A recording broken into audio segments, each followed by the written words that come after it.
Hello everyone, welcome back to my channel. In this video, I'm going to read out 15 of the 50 cool trivia facts. The aim is just to help you with your English learning. This is basically what I do when I study Italian and Spanish. I just look for interesting things to listen to or read in those languages that suit my level of comprehension. So this video is basically for intermediate or advanced English learners because I'll be speaking relatively fast. I won't change my speed too much. And yeah, don't forget to subscribe to the channel if you're interested in chess or English learning, language learning. So let's get started. Number 1, the hashtag symbol is technically called an octothorpe. According to the Merriam-Webster dictionary, the octo prefix refers to the 8 points on the popular symbol, but the thorpe remains a mystery. One theory claims that it comes from the Old English word for village, based on the idea that the symbol looks like a village surrounded by 8 fields. So basically, I'll read each fact and then maybe comment a little bit about each one and any interesting words in the fact itself. This one makes sense, right? There's a little village in the middle and then 8 fields around it. Well, that's one theory anyway. Octo, very obvious, right? 8. And I think I've come across this fact before, but I obviously don't remember that it's called this. Octothorpe. Hashtag. Okay, number 2. The 100 folds in a chef's hat represent 100 ways to cook an egg. By the way, you have to fact check this for yourself. I can't guarantee that everything will be true. Sometimes they exaggerate a bit or take things out of context or change the context. So for example, this one, first I'll read it. Yes, that tall pleated white hat that chefs wear, technically called a cock, has 100 folds for a reason. According to Reluctant Gourmet, the pleats used to signify a chef's level of experience, like the number of ways he or she knew how to prepare eggs.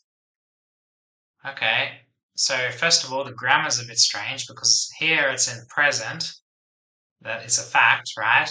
But here it says they used to signify, as in the past, and new is in the past. So if it's still in use, why are they using past tense? Maybe because it's not so much in use anymore.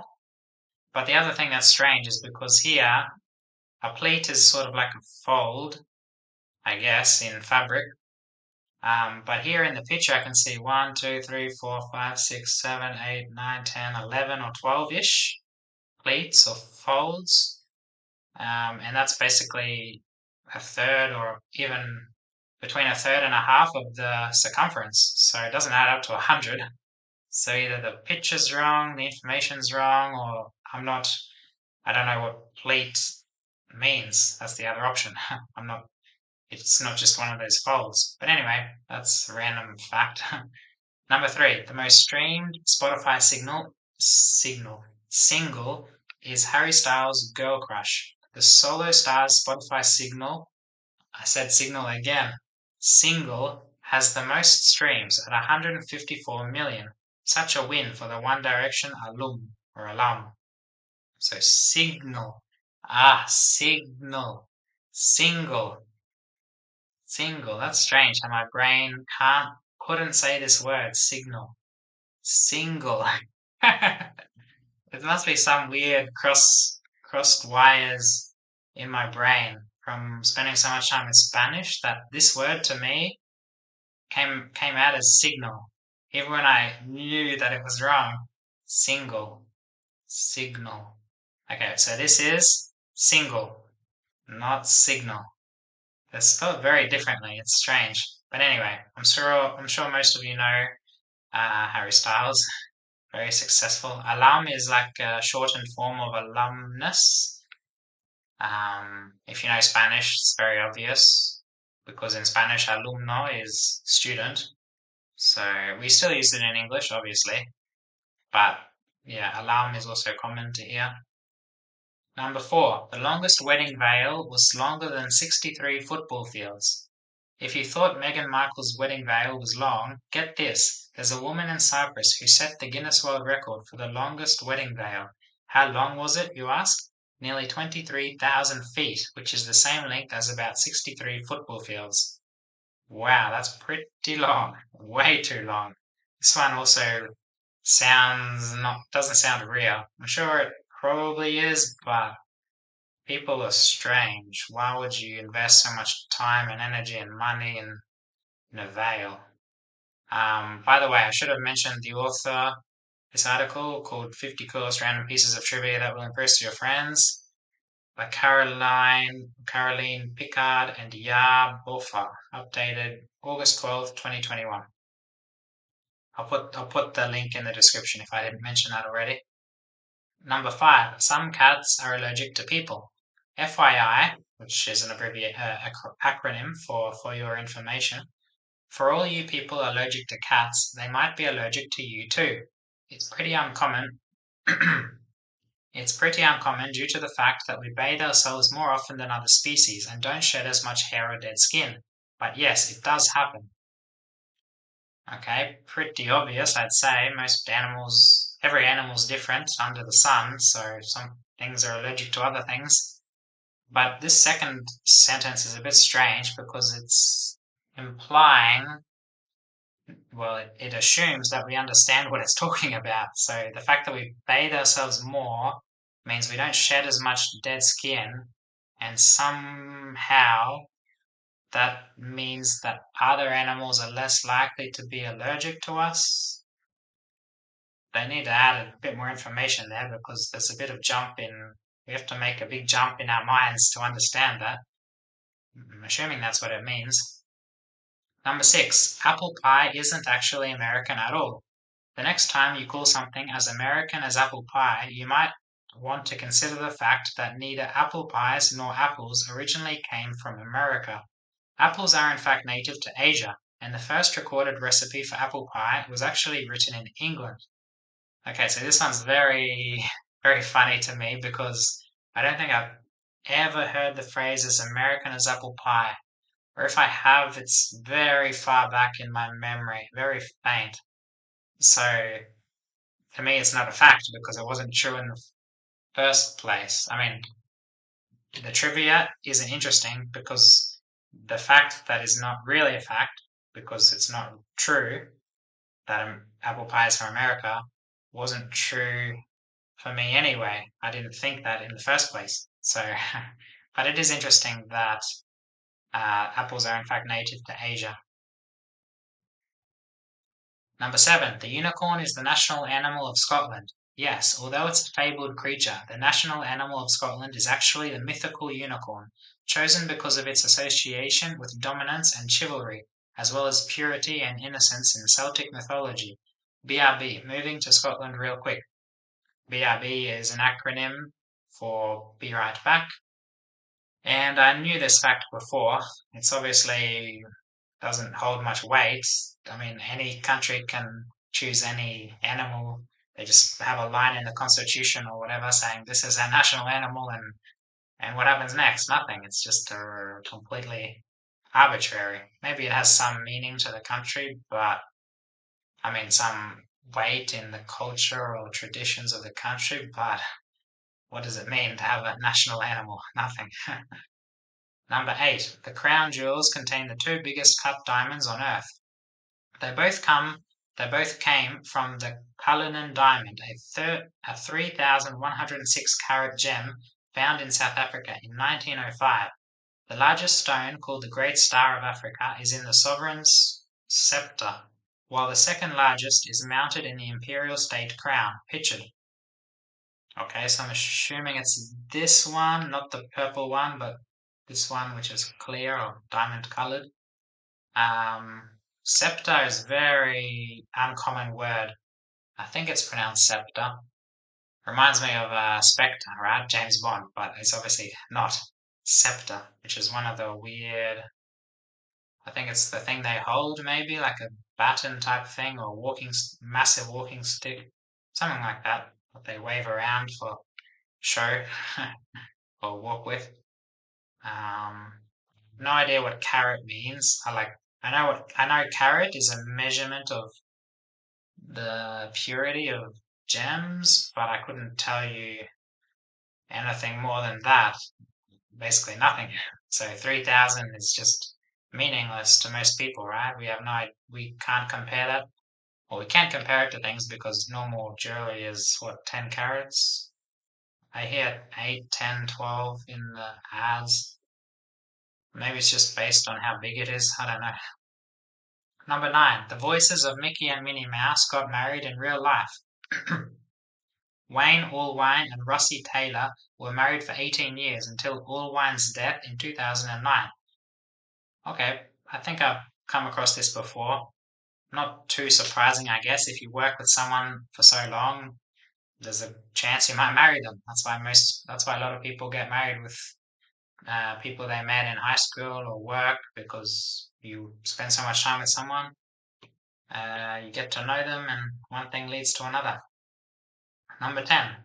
The largest known living organism is an aspen grove. Pando, Latin for "I spread out", is a group of genetically identical quaking aspens in Utah with an interconnected root system. It's an estimated 80,000 years old and takes up more than 100 acres. 80,000 years old. They should add more information because that's crazy. So I'm assuming maybe parts of it die, but then they regenerate, so it never really dies. As a whole, it never dies. Genetically identical quaking aspens. It should probably specify what a quaking aspen is. I mean, it's obvious with the photo, but they could still say that it's a species of tree. Okay, yeah, that's one of the craziest facts I'm sure most people have heard, because that's very old. And 100 acres, it's very, very big. Number 11. M&M stands for Mars and Murray. Forrest Mars, son of the Mars Company founder, first spotted the British confection Smarties during the Spanish Civil War and noticed the candy shell prevented the chocolate from melting. He teamed up with Bruce Murray, son of Hershey Chocolate's president,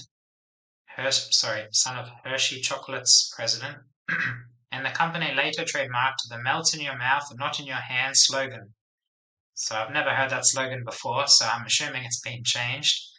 But yeah, very interesting. They probably should have mentioned that he tried to improve it, because Smarties were already around. So yeah, interesting. But yeah, Mars and Hershey's. I'm assuming they're competitors, but maybe they created a alliance. What's it called when two companies merge? A merger. Hershey's and Mars. I'm not too sure. I'll have to look it up. Number 12. Facebook has more users than many major populations. At 2.89 billion monthly users, Facebook overshadows China's 1.4 billion and India's 1.3 billion populations. So this to me isn't really a fact. I mean, it's not a worthy trivia fact. It's just a statistic that's very obvious. So yeah, I'll skip this one. Number 13. Neil Armstrong didn't say "that's one small step for man". The astronaut insists he actually stated "that's one small step for a man, one giant leap for mankind". That's the only way the statement makes any sense, Armstrong told biographer James Hansen. And for the record, no real astronaut ever uttered "Houston, we have a problem". Tom Hanks only said that in the movie Apollo 13. So yeah, this is the first time I'm hearing about this, but it makes sense because sometimes we might interpret man as being an abbreviation of mankind, but in the statement that doesn't make sense, obviously, because he compares it to mankind. So this man here means something else, and it doesn't make sense for it to be one small step for man, because he's not referring to mankind. So it should be a man, which is what he says, that's the only way it makes any sense. Interesting. Number 14, second last, penultimate. You can hear a blue whale's heartbeat from more than 2 miles away. The world's largest animal's heart weighs about 400 pounds, approximately the size of a small piano. So that's pretty big. Again, pounds, this must be an American article because most countries use kilograms. I think it's like 2.5 pounds to a kilogram. It's been a while since I looked up the conversions, since I don't need to use them, so I forget them. Although I shouldn't forget them. So what if if I'm right and it's 2.5, that would be about 160 kilograms. So yeah, it would be interesting to see if there's sound recording of that, because if it says you can hear, it means that our level of hearing, right? So it must be pretty loud, and I'm assuming they would have recorded it. If they know this fact, then it's likely they recorded it, so I might YouTube that later. And last one. The Oscars used to give out an award to child performers. The award show discontinued the Academy Juvenile Award in 1960 after famous names like Shirley Temple and Julie Garland nabbed the honor. Also no longer on the ballot, Best Dance Direction and Best Title Writing. Okay, to me, the last bit is the most interesting, title writing. I'm assuming title means the title of the movie, but it might have another meaning. But if it is the title of the movie, then it's pretty funny that they had an award for that. But the fact that there was a child performer award isn't too interesting. I mean, some organizations give awards to children and some don't. So I'm assuming children these days are also eligible for all the main awards. Like if there's a 16-year-old who has a massive performance in a movie and gets a lot of attention, they might win an award. I think they can. Anyway, that's 15 interesting facts. I'll do another 15 in another video, and then maybe 20 in part 3. So I hope you enjoyed that. Don't forget to subscribe to the channel. Let me know in the comments if I should speak a bit slower or if this is okay. I know that it's probably challenging for a lot of intermediate English learners because I'm speaking quite fast, but we have to challenge ourselves to get better. So hopefully you learn some new words and some new pronunciation in this video, and I'll see you in the next one. Bye.